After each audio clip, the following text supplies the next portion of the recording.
inciyip tezdə küsən olmuşam.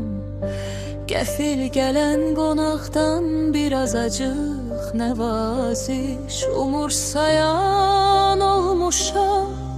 Deyəsən dəli kimi mən sənə vurulmuşam. Saatlarca dayanıp pəncərənin önündə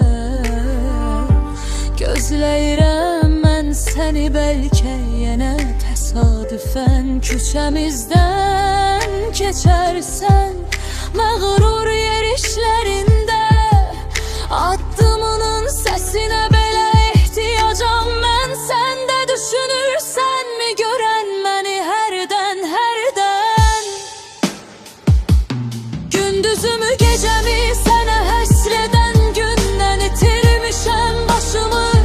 Elə hey gəzib dolanıb xəyalınla görüşürəm, dəli kimi öz-özümlə danışıram.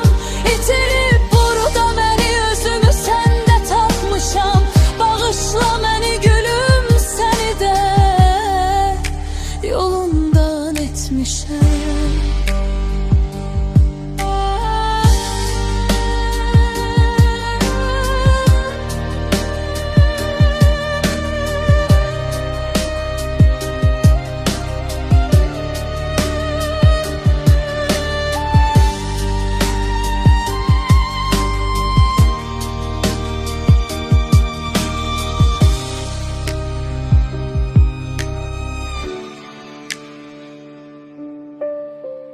Deyəsən dəli kimi mən sənə vurulmuşam.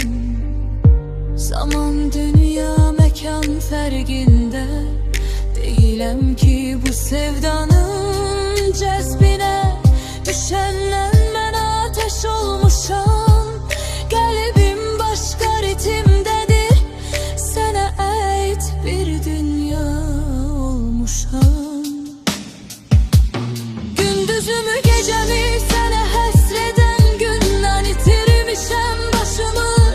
Elə hey gəzib dolanıb xəyalınla görüşürəm, dəli kimi öz-özümlə danışıram.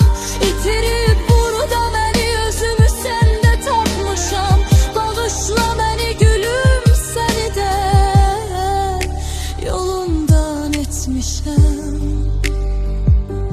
Gündüzümü gecəmi sənə həsr edən gündən itirmişəm başımı. Hələ hey gəzib dolanıb xəyalınla görüşürəm, dəli kimi öz-özümlə danışıram. İtirib burada məni özümü səndə tapmışam.